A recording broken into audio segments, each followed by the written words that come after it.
Halo semuanya, aku Rizky Aditya Nugroho dari PSDK Angkatan 2019.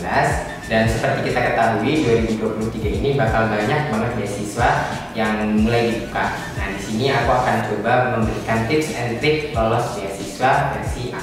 Oke, tips yang pertama, kalian harus cari tahu terlebih dahulu mengenai beasiswa yang akan kalian daftar.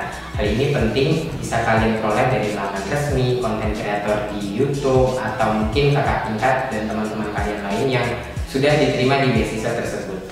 Nah, kalian bisa cari tahu terlebih dahulu nih prosesnya apa aja, terus benefit yang akan diterima itu apa aja, dan juga tentunya kewajiban sebagai seorang beasiswa atau penerima beasiswa itu. Nah, hal ini penting karena nanti mungkin kalau misal kita sudah diterima menjadi penerima beasiswa dari lembaga tersebut, kita harus memberikan beberapa kewajiban. Nah, tidak menutup kemungkinan kalau nanti lembaga penerima beasiswa, pemberi beasiswa ini akan mencabut beasiswa kita kalau kita tidak bisa memenuhi kewajiban. Jadi mungkin perlu diketahui terlebih dahulu apa aja sih proses, benefit, dan juga kewajiban dari beasiswa itu. Bisa di search di laman resmi dari beasiswa ataupun tanya-tanya ke beberapa teman dan kakak tingkat. Itu yang pertama.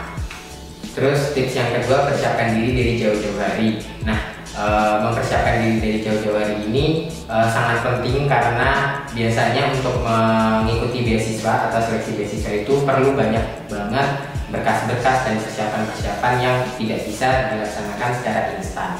Bisa jadi itu surat rekomendasi, sertifikat organisasi dan kepanitiaan, maupun berkas-berkas data diri, dan juga biasanya ada esai. Nah, itu mungkin bisa dipersiapkan dari jauh-jauh hari dan jangan mepet, karena mungkin dari beberapa pengalaman yang terdahulu, beberapa teman-teman aku banyak juga yang kayak tahu beasiswanya, akan rekrutmen beasiswanya itu udah mepet dan udah nggak ada semangat dan motivasi untuk daftar beasiswanya. Jadi mungkin bisa dipersiapkan dari jauh-jauh hari, mungkin sekitar H-1 bulan dari penutupan beasiswa atau bahkan dari H-1 bulan sebelum open recruitment dari seleksi beasiswanya.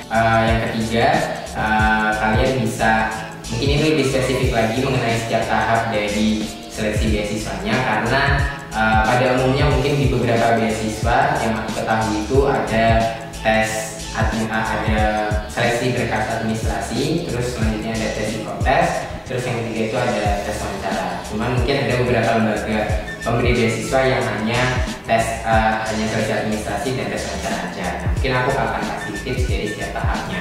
Untuk tahap yang pertama, untuk tahap administrasi, seperti yang aku sampaikan sebelumnya, itu kelengkapan berkas administrasi itu penting banget untuk diperhatikan. Jangan sampai ada satu berkas atau satu dokumen yang tidak dikumpulkan untuk seleksi administrasi ini. Dan biasanya di seleksi administrasi itu ada mengumpulkan esai. Nah, kalau dari aku sendiri sih sebenarnya tips and trick untuk membuat esai yang baik itu bisa dicek di berbagai website sih, banyak banget. Cuman kalau dari aku sendiri itu ada 3 hal yang paling penting dalam menyusun esai beasiswa. Yang pertama itu kesesuaian dengan tema, terus yang kedua dan yang ketiga itu pemilihan judul dan juga kalimat pertama dalam esai. Hal itu penting dimana saat kita membuat esai yang judul dan kalimat pertamanya menarik itu akan bisa menambah ketertarikan dari lembaga pemberi beasiswa itu untuk membaca keseluruhan dari esai kita. Itu untuk tahap yang pertama di administrasi. Terus untuk tahap yang kedua, psikotes. Ini sebenarnya beda-beda sih kalau menurut aku, karena ada beberapa lembaga yang psikotesnya itu TPA pada umumnya, ada yang enggak. Nah, mungkin bisa dicek-cek aja di YouTube. Kalau aku sendiri untuk tes psikotes itu biasanya belajarnya dari YouTube yang mungkin ada audionya dan juga ada penjelasan dari si konten kreator yang menjelaskan soal-soal dari tes psikotes itu. Itu bisa jadi tips yang pasti biar lebih enak untuk bisa mengambil tes psikotes. Terus yang ketiga adalah tes wawancara.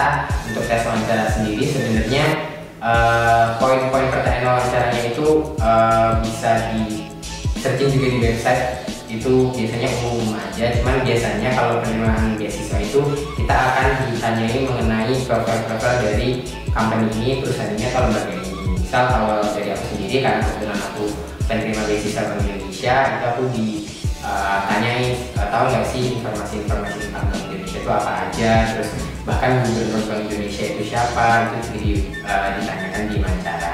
Nah, mungkin mungkin ada tips lagi untuk bisa lebih tidak nervous sih kalau misal wawancara, karena biasanya kalau wawancara kan kita nervous. Nah itu kalau misal kita wawancaranya itu daring, mungkin aku bisa kasih tips dengan saat wawancara teman-teman bisa ngepin diri kita. Jadi di layar laptop kita, di layar PC kita itu tuh muka kita aja, biar kita nggak terlalu nervous saat wawancara. Dan ada tips yang kedua lagi, itu adalah menggunakan smiling voice setiap menjawab pertanyaan.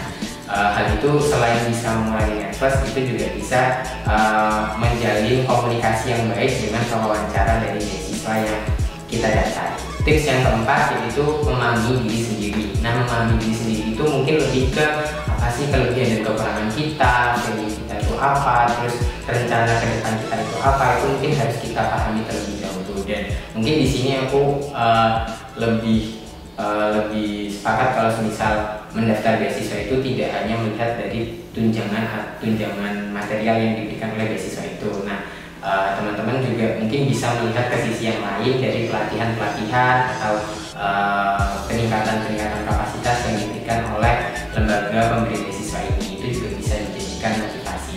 Nah, kalian harus bisa memahami value, terus rencana masa depan, karena hal ini mungkin akan ditanyakan, mungkin tidak cuma di wawancara tapi bisa dari esai, dari administrasi. Itu mungkin sudah bisa dilihat value-nya sebenarnya, oh ini penerima beasiswa ini tuh punya value seperti ini, rencana masa depan, dan itu mungkin harus dipersiapkan dari teman-teman sendiri untuk bisa lebih memahami diri sendiri.